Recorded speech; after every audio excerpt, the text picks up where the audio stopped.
Hello. அந்த காலத்துலலாம் sayings இருந்துச்சு. அப்பா ராஜாவாக இருந்தால் தான் பையன் ராஜாவாக இருக்க முடியும். அப்பா விவசாயியாக இருந்தால் பையன் விவசாயி, அப்பா கூலியாக இருந்தால் பையனும் கூலியாக தான் இருக்கணும். இப்போ எல்லாருமே படிச்சுட்டு நல்ல நல்ல வேலைக்கு நல்ல நல்ல இடங்களில் போய் செட்டில் ஆகுறோம், நல்லா சம்பாதிக்கிறோம். அப்பாவோட வாழ்க்கைக்கும் பையனோட வாழ்க்கைக்கும் சம்மந்தமே இல்லை, படிப்பு மட்டும் இருந்தாலுமே போதும். அப்போது படிக்காதவங்க லைஃப்பில் செட்டில் ஆக முடியாதா? பணக்காரங்க பேக்ரவுண்ட் இல்லைன்னா செட்டில் ஆக முடியாதா? இந்த மாதிரி ஒரு விஷயத்தை பிரேக் பண்ணதுக்கு வந்தது தான் இந்த ட்ரேடிங். வேலைக்கு போய் ஒரு மாதம் 1,00,000 சம்பாதிக்கிறது ஒரு பெரிய விஷயமா நமக்கு இருக்குன்னா, ட்ரேடிங்கில் உட்காந்த இடத்துல ரொம்ப பேர் லட்சத்தில் சம்பாதிக்கிறாங்க. அவங்கள அங்கே ஸ்டாண்டிங்காக நிற்க வைக்கிறது அவங்களோட ட்ரேடிங் ஸ்கில்.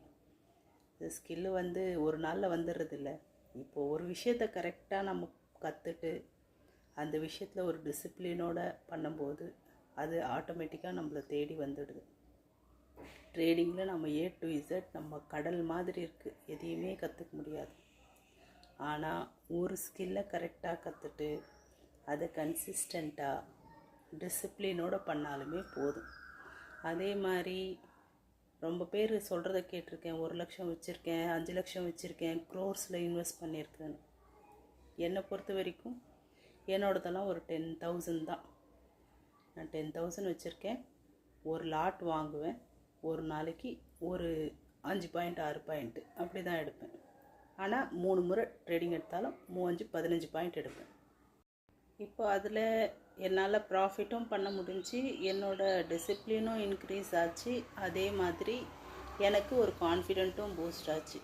ஃபஸ்ட்டு எவ்வளோ ஃபெயிலியர்ஸ் ஆனாலும் நம்ம தளராமல் அந்த ஒர்க்கை கண்டினியூ பண்ணும்போது கண்டிப்பாக கடவுள் நம்மளோட முயற்சிக்கு ஒரு நாள் நல்ல கூலி தருவார். நம்ம போராடுறதை எப்பயும் நிறுத்தக்கூடாது. அதுதான் என்னோட அட்வைஸ். நானும் ஃபஸ்ட்டு ரொம்ப லாஸஸ்லாம் பண்ணி என்ன இடத்துல நம்ம தப்பு பண்ணுறோன்றதை கண்டுபிடிச்சி தான் சக்ஸஸ் ஆனேன்.